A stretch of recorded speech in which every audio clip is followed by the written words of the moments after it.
Mod में x minus 1 plus में mod में x माइनस 3 क्या दे रखा है, ग्रेटर देन और इक्वल टू 6 दे रखा है, ग्रेटर देन और इक्वल टू 6 दे रखा है। ठीक है, चलो सब लोग ध्यान दो इस बार बोर्ड पे, है ना, इसको समझते हैं। अच्छा ठीक है, इसको ध्यान दो थोड़ा सा।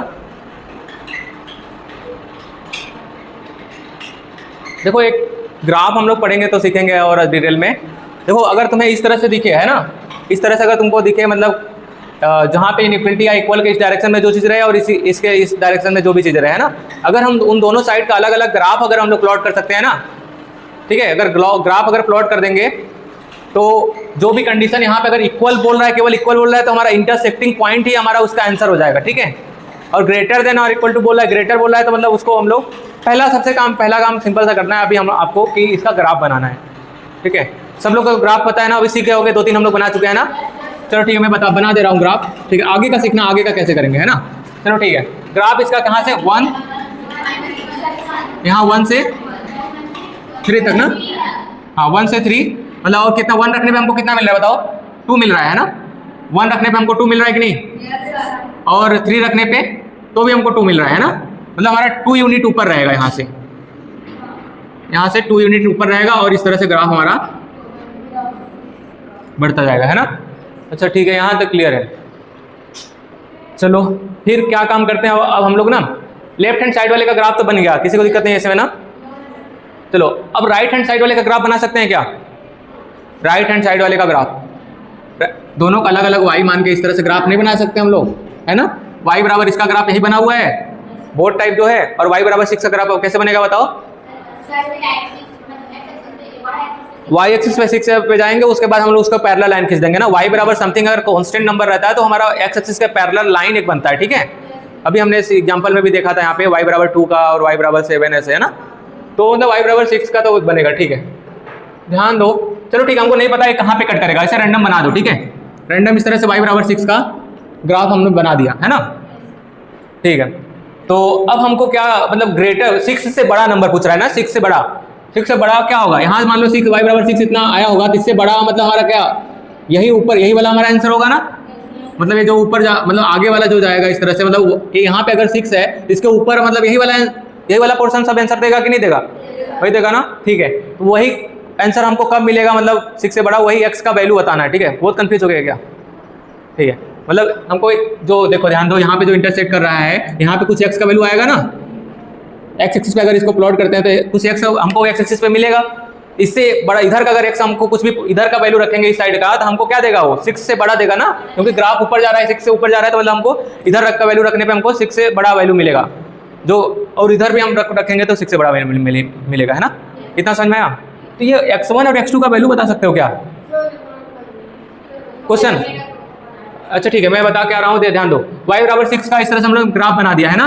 अब यहाँ बोल रहा है कि ग्रेटर देन और इक्वल टू, मतलब ये जो होना कुछ भी है ये हमारा किससे बड़ा होना चाहिए, ग्रेटर देन और इक्वल टू, है ना। इस साइड में हम लोग x का वैल्यू क्या रखेंगे कि वो जो हमारा वैल्यू मिलेगा वो 6 या 6 से बड़ा मिलेगा, समझ रहे हो ना।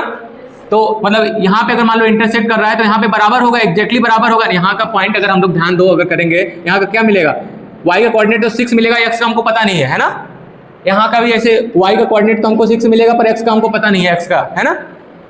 एक चीज समझ में आया। तो वही x का वैल्यू बताना है आपको कि इधर जाने पे तो हमको ये देखो ग्राफ ऊपर चला गया, मतलब ये 6 से बड़ा वैल्यू रिटर्न करेगा, है ना। इधर वाला ग्राफ 6 से, अगर इधर देखो ऊपर जा रहा है तो मतलब इसको हम y से, जब देखो y पे ही तो वैल्यू रिटर्न करता है ना, कुछ भी हम लोग y पे देखो यहाँ पे भी 6 से बड़ा ही मिलता जाएगा हर जगह ना, नहीं समझा रहे हैं। ठीक है ठीक है ठीक है, क्या नंबर है ना। ठीक है, मान लो यहाँ पे हमको नहीं पता क्या क्या है, यहाँ पे जो लाइन है पैरेलल लाइन, यहाँ 6 है कि नहीं है, आगे जाएंगे तो 7 मिलेगा, आगे जाएंगे तो 8 मिलेगा, आगे 9 मिलेगा, आगे 10 मिलेगा, मतलब y पे हमको क्या मिलेगा, वैल्यू बढ़ता जाएगा ऊपर जाने पे। ठीक है, तो वही बताना है कि x के किस वैल्यू पे हमको एक बड़ा वैल्यू मिलता चला जाएगा, मतलब 6 से, अगर ग्राफ से समझे तो x का वैल्यू यहाँ पे मान लो हमको नहीं पता x1 है, x1 के इधर जाएंगे, मान लो यहाँ पे जो भी x5 आ गया, इसको देखेंगे यहाँ पे, तो चलो ठीक है, ये हमारा 6 से तो बड़ा वैल्यू मिल रहा है, मतलब ये भी हमारा x जो है x5 है सेटिस्फाई कर रहा है उसको, है ना। मतलब इससे इधर के सारे x बताने हैं कितने आएंगे। ठीक है, सोल्यूशन पे ध्यान देते हैं, सॉल्व करने पे फिर समझ जाओगे तुम लोग खुद ही। ठीक है, अच्छा ठीक है, मैंने आपको ग्राफ का इक्वेशन बता, अगर इसका तुम्हें इक्वेशन पूछेगा तो बता सकते हो क्या। हाँ देखो इसको y माने है ना, कहाँ गया, y बराबर इतना माने हैं, इसको y बराबर इतना माने है ना, तो इसका वैल्यू y बराबर 6 होना चाहिए या तो बड़ा होना चाहिए, है ना। तो किस किस पे किस किस के x के वैल्यू पे हमको y का वैल्यू 6 या उससे बड़ा मिलता जाएगा, अभी समझ में आया। देखो y बराबर हम लोग इसी को माने y बराबर मॉड में कितना x-1 प्लस में मॉड में x-3 और एक y बराबर हम लोग 6 माने, है ना। और कंडीशन क्या है, ये जो है greater than or equal to 6 होना चाहिए, तो मतलब इसी का वैल्यू हमको मैक्सिमाइज करना है, 6 से बड़ा लेना है ना, समझ में आया। अब इसमें x का जो जो वैल्यू हम लोग क्या क्या वैल्यू रख सकते हैं कि हमारा 6 से बड़ा आंसर मिलता जाएगा, अभी समझ में आया। तो उसी को फाइंड करने का हम लोग मेथड सीख रहे हैं, ठीक है। तो अगर हमको एक कोऑर्डिनेट पता लग जाए, अगर यहाँ x का जो आएगा वैल्यू वो पता लग जाए, तो मतलब x से इन्फाइनाइट तक में हमारा बढ़ रहा है, तो मतलब समझ जाओ कि हमारा वो x1 से लेकर इन्फाइनाइट तक वो हमारा उसमें ये जो है 6 से बढ़ा देता जाएगा, है ना। अभी थोड़ा आइडिया लगा। तो अब मैं मेन फोकस करो कि इस पॉइंट को फाइंड करने के लिए, इसके लिए मैंने आपको सिखाया था कि इसका इक्वेशन बता सकते हो क्या, क्या y बराबर बताओ इक्वेशन क्या होगा, मतलब x-1 प्लस x-3 यही होगा ना, प्लस के साथ आएगा तो मतलब 2x कितना आया है, माइनस का 4 आया है, मतलब हमारा y का जो इक्वेशन आया उधर का 2x माइनस 4। आप यहाँ पे y का कोऑर्डिनेट क्या है 6 है, तो यहाँ का वैल्यू हम लोग 6 रख सकते हैं, तो x का वैल्यू पता लगेगा कितना आ रहा है, x का वैल्यू बताओ, x का वैल्यू हमको 5 मिल गया, है ना। तो मतलब इसका कोऑर्डिनेट हमको पता लग गया 5,6 है ना। उसी तरह उधर का पता कर सकते हो, ठीक है। इधर बताओ क्या होगा, पहले इक्वेशन बताओ, माइनस में कितना आएगा, यही कितना था वहाँ पे 2x माइनस 4 था, ठीक है, माइनस में यही आ जाएगा, है ना। तो यहाँ से y बराबर लिख सकते हैं माइनस में 2x प्लस 4, y का वैल्यू कितना है 6 है ना, तो माइनस 2x प्लस 4 कितना 2x कितना आ रहा है, x का वैल्यू कितना आ रहा है -1 आ रहा है ना। तो हमारा कोऑर्डिनेट क्या हो गया -1,6, मतलब यहाँ हमारा जो कोऑर्डिनेट आ गया -1,6। तो यहाँ से बोल सकते हैं कि -1 जो हमारा आंसर होगा क्या होगा, इसके ऊपर लेना है या इससे बराबर है, इससे ऊपर लेना है, तो x बिलोंग्स टू क्या माइनस इनफाइनाइट से -1 क्लोज ब्रैकेट लगेगा ना, यूनियन 5 से इनफाइनाइट। तो शायद थोड़ा समझ में थोड़ा